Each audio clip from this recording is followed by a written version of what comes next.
Make sure you check out our online store where we work with our graphic designer to create stunning garment and product designs that feature a wide variety of aircraft types such as British fighters, World War II aircraft, American bombers, Russian fighters and much more. You can pick your favourite designs and personalise any items within our Redbubble store that range from clothing right the way through to stationery. All of our designs feature our logo so you can show your support for the channel while getting a quality product. You can head to our website aircrewinterview.tv and click store, or go to redbubble.com/people/AC interview. Thank you and enjoy.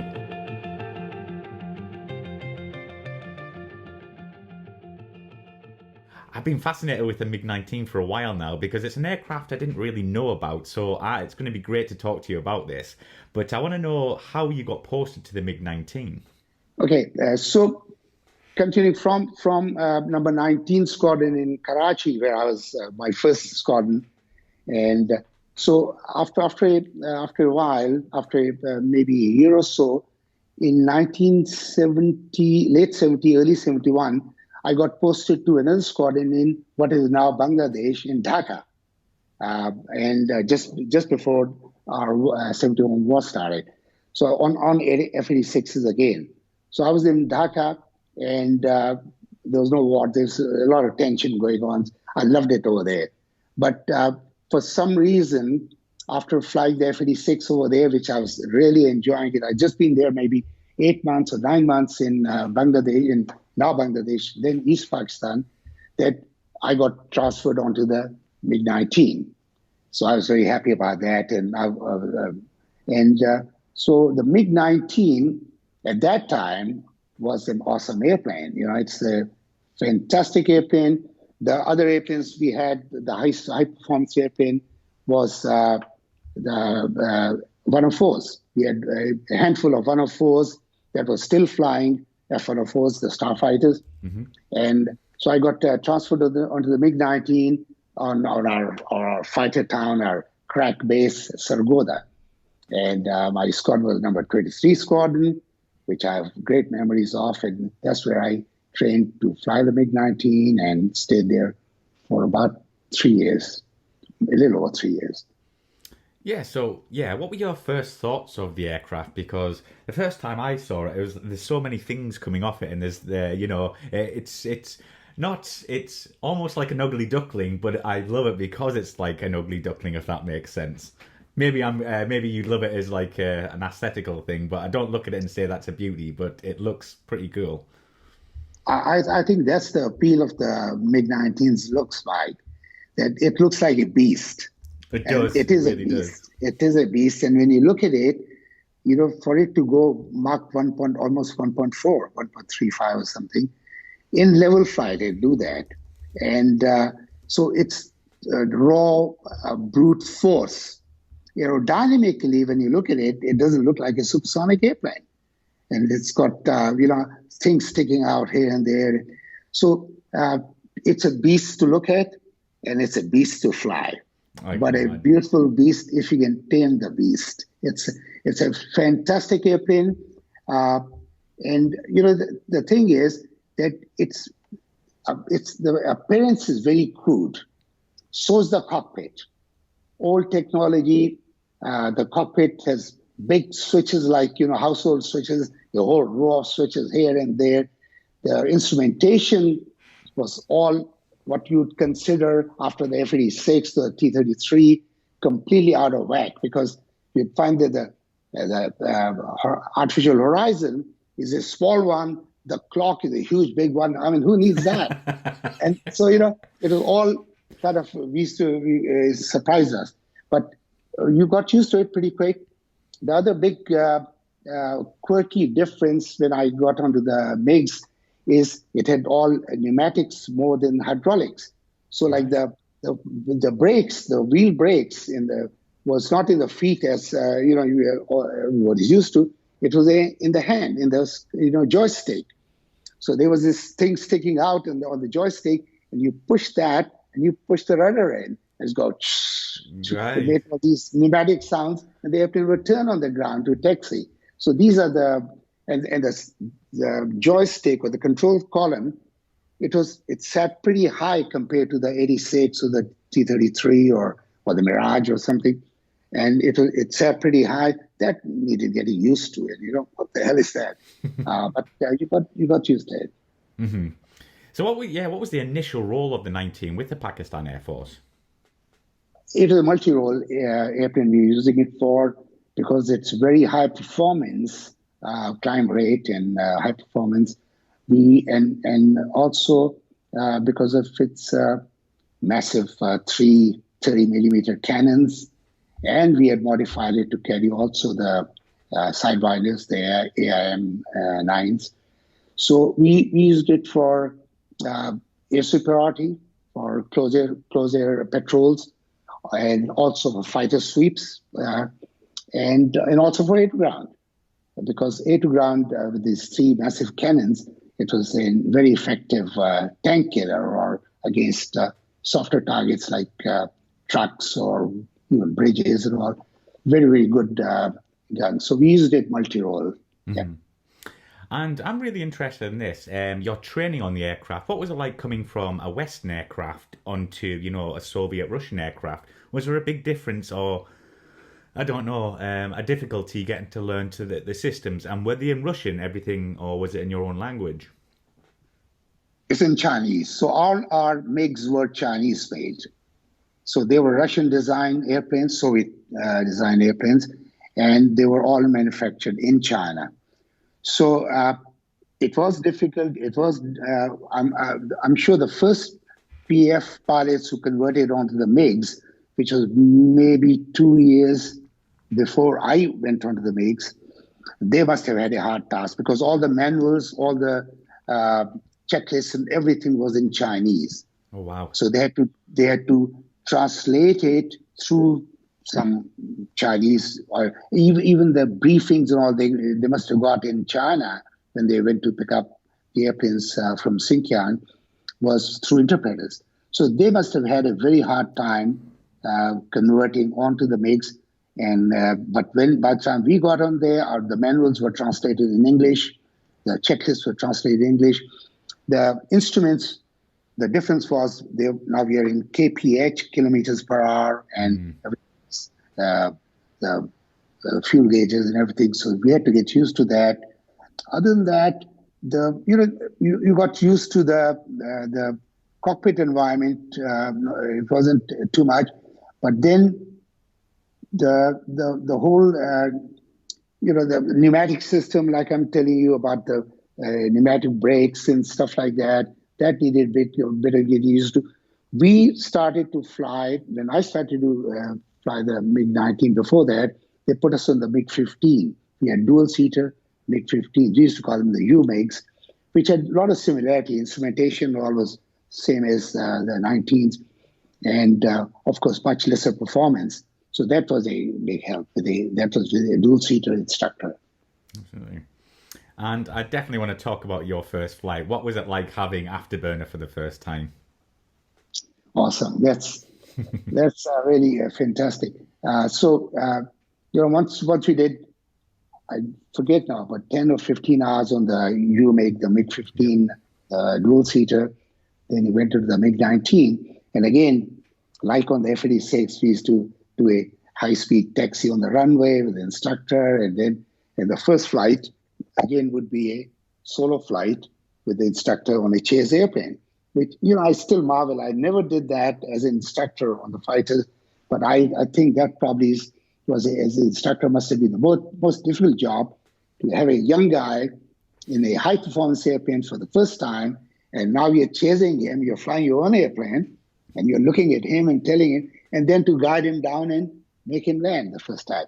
So my first time, now I'm not, my memory fails, maybe Castle would tell you better. I don't know if the first takeoff or the first few takeoffs were in afterburner, or we used to have a full, like a military power. Military power, yeah. So it's less than afterburner.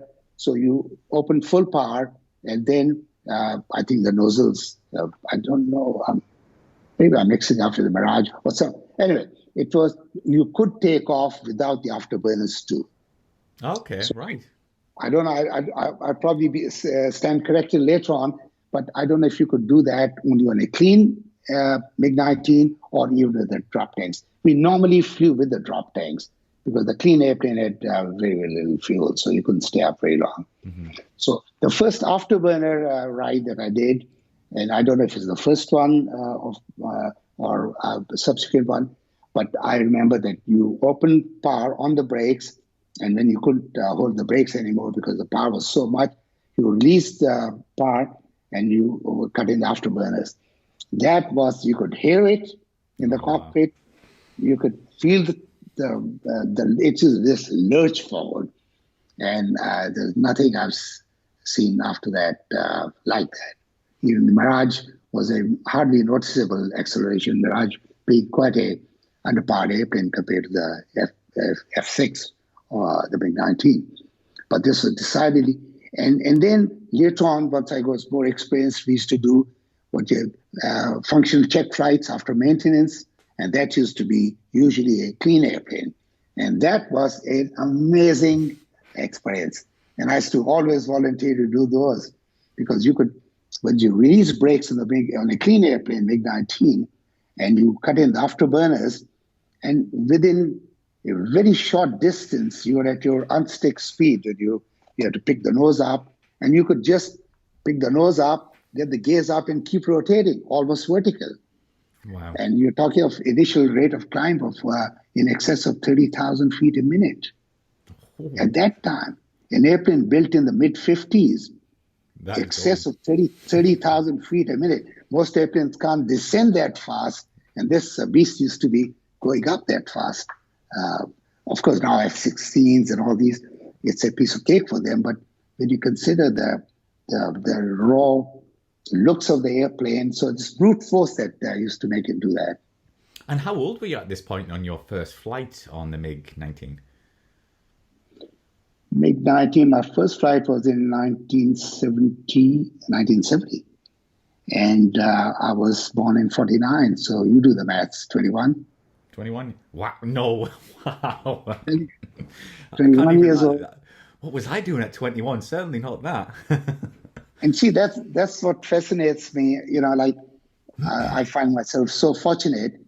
And that's my first job. You know, people remember their first job, old timers like me. Oh, my first job was doing this and that. My first job was flying these awesome 21. I was flying the MiG-19. And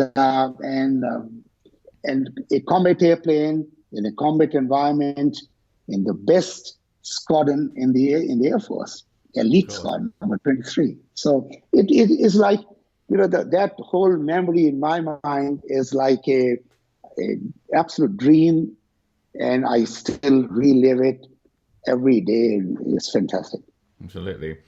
So let's get a bit technical here now. So yeah, what did the 19 do? You know, how did it handle, and what did it do well and not so well? It did almost everything it was designed for very well.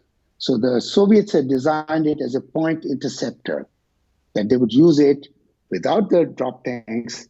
They would use it. They had these, I think, ATOL K-13 missiles, similar to the Sidebinders, and it's a heat-seeking missiles, and then the three massive cannons.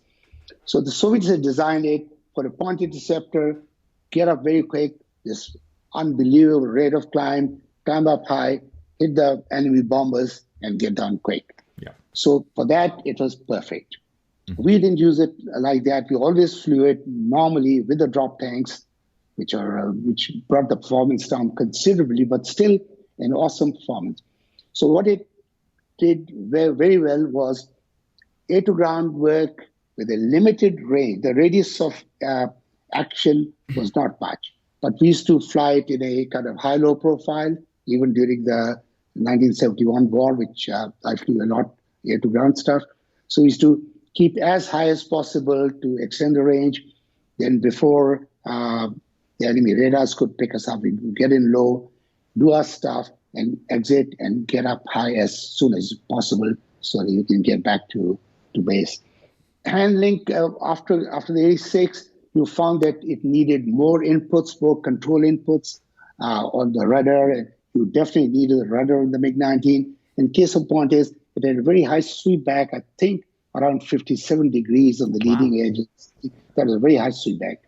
So and if you notice on the MiG-19 airframe, they have these huge big boundary layer fences like strakes on top of the wing, and that's all because to stop the span-wise flow. Yeah. At high angle of attack, it used to have pretty adverse characteristics, and like F-86, you could take it down to its stall speed, minimum speed, no big deal, Yeah. But MiG-19, you have to be very careful.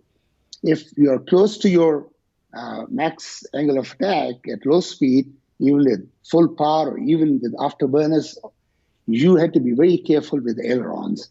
Now, if you wanted to turn the conventional way and you put in a aileron, it would surprise you in a hurry. Most time, it would just flick on the other side and completely go out of control.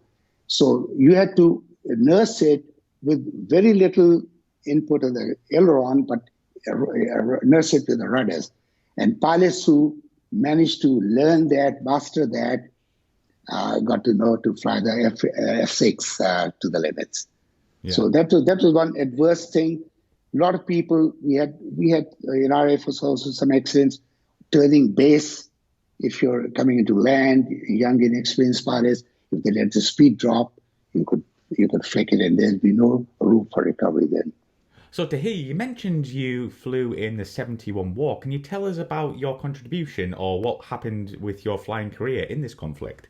Yes. Mike, I was on the MiG-19s now, F-6s, based in Sargodha. So before the war started, as tension was happening, we moved to a satellite base south of our main air base.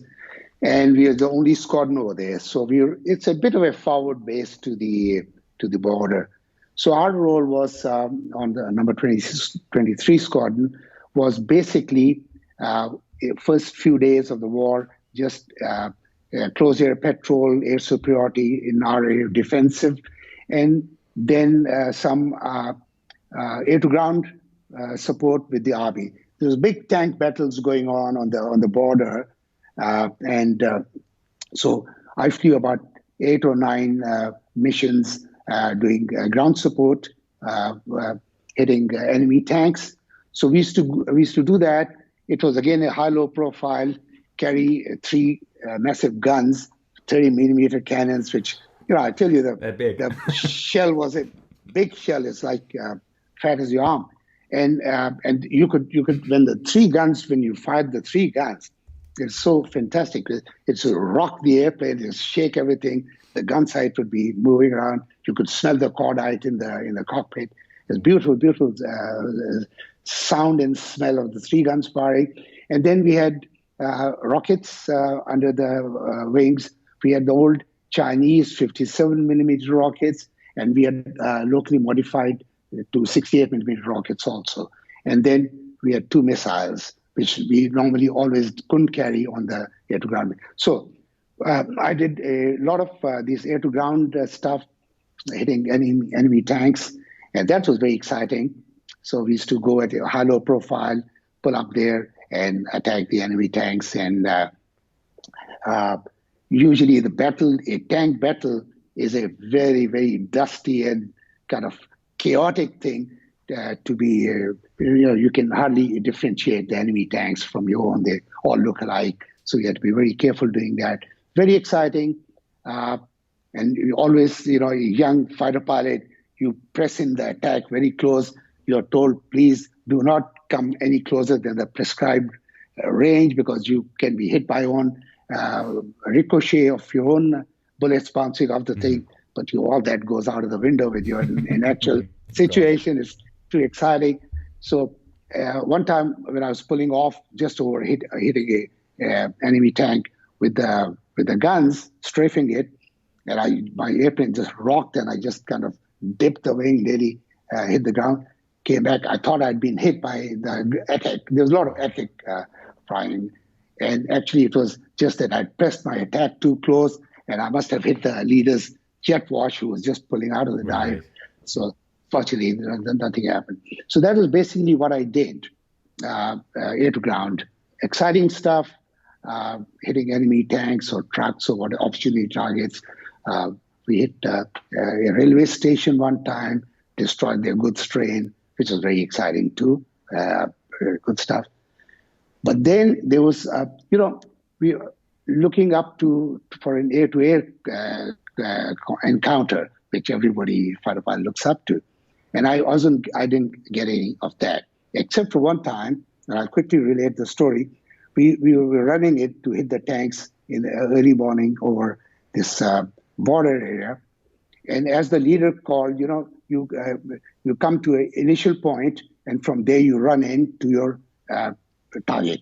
And leader says, okay, we have 3 airplanes and one aborted on the runway because of some problem. So the leader called to check your gun switches and all guns armed and switches armed. And so it's all for air to ground. We're going to do strafing. We didn't carry missiles on that mission. We had just fuel tanks and rockets and guns. So as the leader said, stand by to pull up, and he said, pulling up now, and then he says, look for the target and on the left side.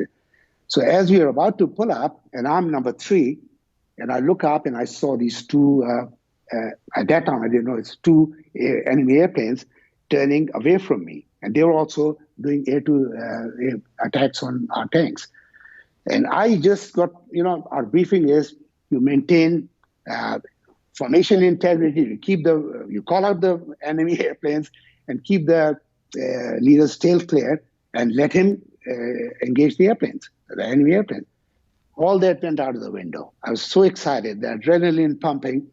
I called out, I said, leader, bogey's 12 o'clock. There was 2 airplanes I saw, fairly close range. I just punched my drop tanks and jettisoned my drop tanks and cut in burners. And I got behind them. Now, they saw me and they pulled into me anyway. Long story short, both they were 2 Su-7s. And they're the Indian airplanes, Soviet-built airplanes. Larger fighter bomber kind of airplane. Awesome airplane. They both hit the deck and they exited towards with the sobbing turned into them. I hit the deck behind them, and the terminal speed, the limiting speed at low level of both Su-7 and F-6 was similar. So now as a clean airplane, no drop tanks, full afterburner, chasing them, and I couldn't close in, but I was still close enough to it.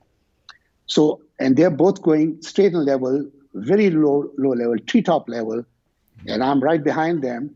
So I opened fire. I said, before they accelerate away, because that has a little speed edge over me. So they're both line astern, not in a battle formation. I'm behind them. So I started opening fire with my 3 guns, and I'm not hitting. Now, there's a limited ammunition. I think they had 201 rounds total, and a low rate of fire. When it fires, it's not like the Gatling guns or the M721s or whatever they had, 61s. It's a very, so it's a low rate of fire, but 3 guns firing, I didn't hit. So you give short bursts of a half a second, and I fired, and they're just flying away from me at very low level, and I'm right behind them. So I picked on my sight up and moved it right and left. I'm not hitting them. If you get one round of this 30 millimeter anywhere on the Su-7, it'll bring it down. Yeah. It's enough to almost bring a tank down. So I'm saying bloody hell, and I'm cursing and swearing and just going hell for leather.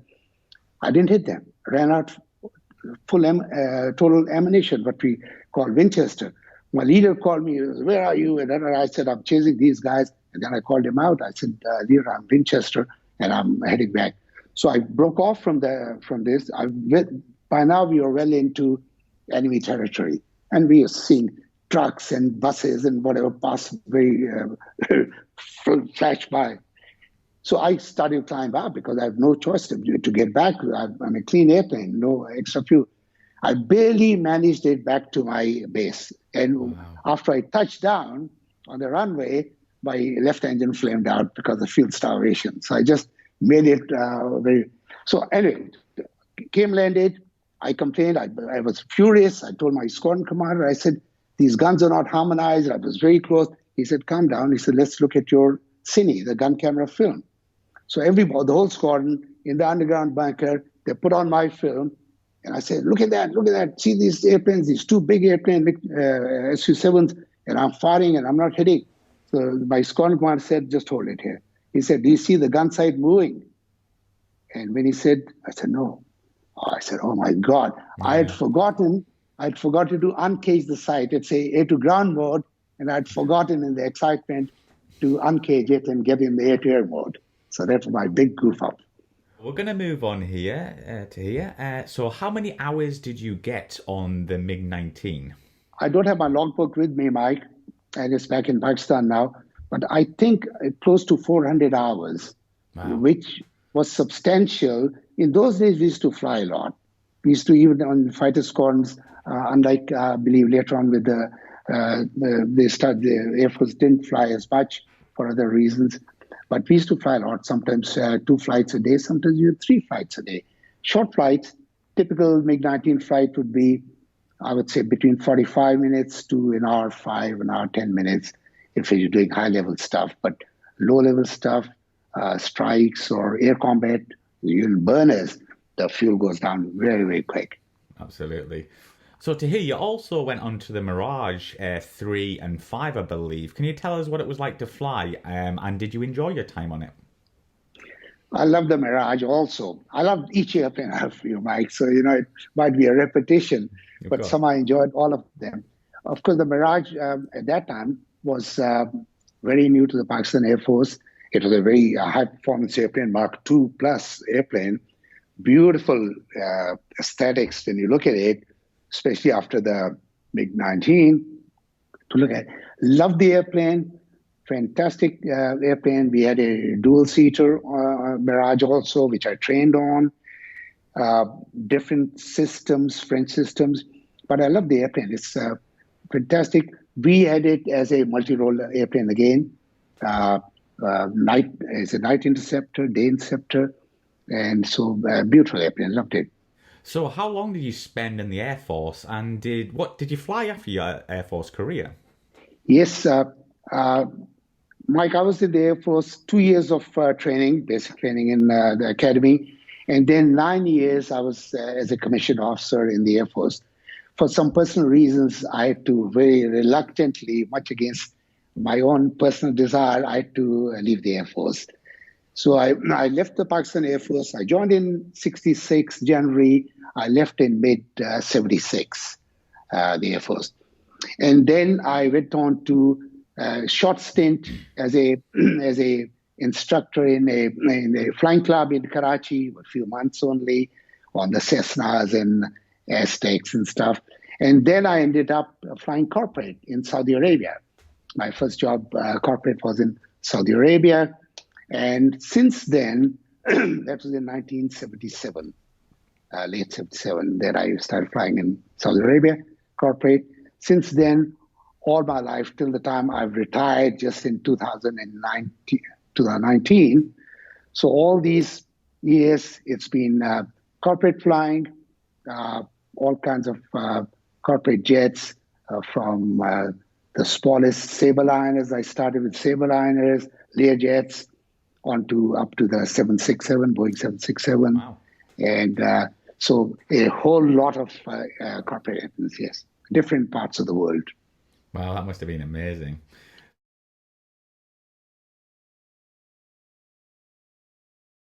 So this one is from Alexander. What is your favourite mission, air-to-air, strike, CAS, etc.? Favorite mission would be air-to-air, but not just an intercept, or not just an intercept and shoot down somebody and come down. Air-to-air means air combat, ACM, what we call air combat maneuvering. That's my favorite, absolutely. So this is from Jin Zhang. He asks, can you describe and compare your flight experiences flying BFM in all various jet aircraft you flew, and what would be his favourite BFM arena? Okay, for that, hands down is the F-6, my favorite BFM airplane. And also maybe, the F-6, the performance of the F-6, and basically F-6, unlike other airplanes that I'd flown, in the F-6, you needed a lot of skill to handle it to its limit. Everybody could fly it, but the good pilots or the good stick and throttle pilots, as in fighter pilot parlance, good fighter jockeys, they stood out from the rest of the crowd because it would differentiate between people who learned or who could push it to the limits and fly to the max. So that was purely my best air combat airplane. Brilliant. Well, hopefully Tahir answered your question there, folks. But we're going to move on to some personal questions here. So, Tahir, do you have any hobbies? Yes, I am a pretty keen sailor. I've had 2 sailboats. I still have a sailboat sitting in Cyprus. And I'm a keen sailor. I'm not saying very good sailor. I used to do hang gliding also here in Italy and in France, which I haven't done for a few years, but I love doing that. A bit of scuba diving and stuff like that. Yeah. Wow, busy man. Favorite aircraft you have flown? Hands down, the F-6, MiG-19. Thought you were going to say that. One you wish you could have flown that you haven't flown? Oh, the F-16, I'd probably, because it came to our Air Force a few years later after I had left. Not that they would have put me on that if I was there. But I've got a lot of friends who have flown it, and I've been following the F-16, the development, and I think that would be an awesome airplane to fly. Absolutely. And I want to ask you a question. Have you had any ejections in your flying career? Yes, I did. I've had one successful ejection out of a Mirage, and that was in Libya. I was an instructor over there in Libya, and that was out of a dual-seater Mirage, out of a mountain Baker seat, and fantastic. I'm still around. I had no back injuries, nothing. My student pilot, he was an Egyptian pilot, a captain. He unfortunately broke his leg, and they had to amputate his leg on landing on the ground. But I was just fine. So that was a happy, successful ejection. And so after that, before that Mirage ejection, when I was flying the F-6s in Pakistan, so I was fairly new to the airplane. I was doing practice air combat with my flight commander, who was very skillful, very good pilot. And at about 25,000 feet or so, we were doing scissors, slow speed scissors. I passed behind his airplane, very close range. He in full afterburners, very high angle of attack, and hit his jet wash, and the airplane went to this spin. Now, I'd spun the airplane before a few times, and it's a vicious spin, but the recovery is pretty simple, and I'd gotten out of the spin recovery quite a few times before that. Now, this time, when it started spinning at about 25,000 feet, and the flight commander called me out, he said, "Your left-hand spin." And I applied the recovery procedure, and nothing happened. I was still spinning. So I neutralized the controls again, and again, recovery procedures are very much like a T-37 recovery. Rudders neutral, throttles idle, and stick fully, and then you direction spin, opposite rudder, and full forward stick, and you come out of it. It didn't. So I attempted 3 quick recoveries, and I'm still spinning. So the flight commander, he said, 10,000 feet, you're supposed to punch out. And now when he was coming to 10,000 feet, he said, "You're still spinning, eject." So I said, I got hold of the thing, and I pulled it. I got in the ejection, and I could feel the wind come in, the whoosh of the wind.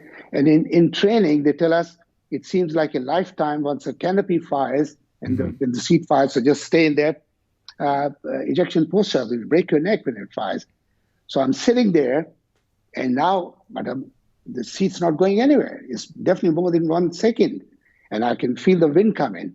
So I pulled the thing again a couple of times. Nothing happened, and now I got back on the controls, and I again attempted the recovery. Mind you, it's after 10,000 feet. I'm still spinning down, and the airplane recovered, and recovers in a very low attitude. Thank God it recovered, and now I've heaved on the stick to pull out. And it accelerated, stalled a little bit. Then I eased it out, and I opened power and started climbing out. What had happened, Mike, quickly I'll tell you, and I climbed out, and I came back and landed. My flight commander chasing me. what happened, the F-6, the MiG-19 had a system where there were two pneumatic thrusters on this canopy sill that would fire when you pull the ejection mechanism, that would fire, and that these pneumatic thrusters would unlock the canopy, raise the front of the canopy into the airstream, about 6 inches or so, and the canopy would fly off with the airstream. And the flying off the canopy would actually arm your seat to fire. Oh, wow, okay. So unless the canopy went, the seat wouldn't fire. Now, in my case, the right thruster had fired, the pneumatic thruster, the left one had failed for whatever reason. So now the canopy was offset, off the rails, offset, twisted in a very grotesque manner, hanging like that, and the right side of the cockpit was open, the left side was locked, the lock was twisted. Anyway, I wasn't worried about that. I was so happy that the engines were working, and I started climbing out, came back and landed. After I landed, and my flight commander, I could hear him, he couldn't hear me because transmission antenna was also in the canopy, it was all messed up. And he's telling me, make a smooth landing, because if it fires on touchdown, you're dead, because the minimum safe ejection on the Chinese seat were very, very high. 750 feet was minimum emergency ejection. Anyway, I landed, nothing happened, stopped the airplane on the runway, or everybody came and now they had a hard time finding out how to get me out of the airplane. The canopy stuck over there. They were worried that the seat is hot, which was not really hot because canopy hadn't gone yet. But I had to sit in this hot seat supposedly for about an hour before they could extricate me. So that was a harrowing experience. And I flew again.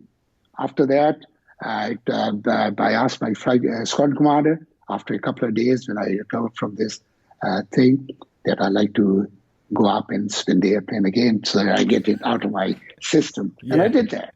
I did that too. Yeah. Jumped right back into the deep end, I think. Yeah. Well, what a career you've had, Tahir, and I'm still surprised you're alive with all your events that's happened in your flying career. Absolutely amazing. But to wrap up the interview, can we find you online, or is there anything else you would like to say to our viewers? Online, yes. Online, well, I don't have a website or anything, but I've got my email address, which you have it. Maybe you can put it on later on. We can post that. That's what I am on. And it's been very nice talking to you. Mike, can I just plug in one thing? Absolutely. Quickly, it's more of a public service message. So, my career started, I first soloed on a T-37 when I was in 1967, when I was barely 17. And I flew nonstop. I've not had a break in my flying career till 2019. So it's almost 52 years of active flying, different airplanes. I've been blessed. Fantastic. So in 2019, I was flying in Africa on a Gulfstream 550. I was there for 3 years in Lagos, Nigeria, when I came down with a lung cancer. And that was diagnosed as a stage 4 lung cancer. So at my age, I was almost 70 at that time. A stage 4 lung cancer. That was almost 2 years ago. Now, after I went to Houston to a cancer hospital, MD Anderson over there for a few months, now I'm being treated in Italy at a very remarkable, fantastic hospital, very close to where I live in Torino. So what my message is that, stage 4 lung cancer, by definition, they call it incurable. But look at me. 2 years later, I'm totally curable. I don't look like I'm ready to get off this bus yet. Absolutely not. I've got a very good quality of life. I go walking every day. I eat, I drink. I've got a fantastic, full life. And it is because when I came to Italy, to this cancer hospital, they asked me if I'd volunteer for a clinical trial. And that's what I'm trying to tell people who you may know who are suffering cancer or who themselves may be patients, that cancer is no more a death warranty, that you're not going to die. If this clinical trial I'm undergoing is called Pivot 02, It's a combination of chemotherapy and immunotherapy. I've had it for 2 years. It's going to end in April. And by that time, so already my main tumors has shrunk more than 83%. Wow. So I go for my treatment every month. They do scans. They say it is a remarkable recovery, a miracle recovery. What I want to tell people is, if you know somebody who's suffering from cancer, these clinical trials, there are many. You can find them on Google.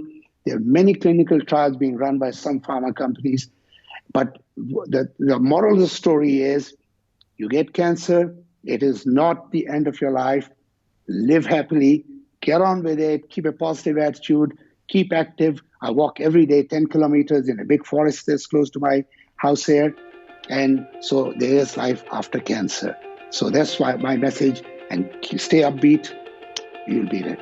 Absolutely, and what a great message to end on, and testament to all the doctors and nurses who you've been working with. And yeah, to hear you look absolutely brilliant and healthy, and yeah, I'm sure like all our viewers are going to wish you well for the future, because you've had a remarkable career, and yeah, you look great. Thank you very much, Mike. Nice talking to you. Yeah, thanks for sharing your story, and I'm sure we can have you back on the show soon, so thank you very much. I got more stories for you though. Brilliant, I'll take you up on that.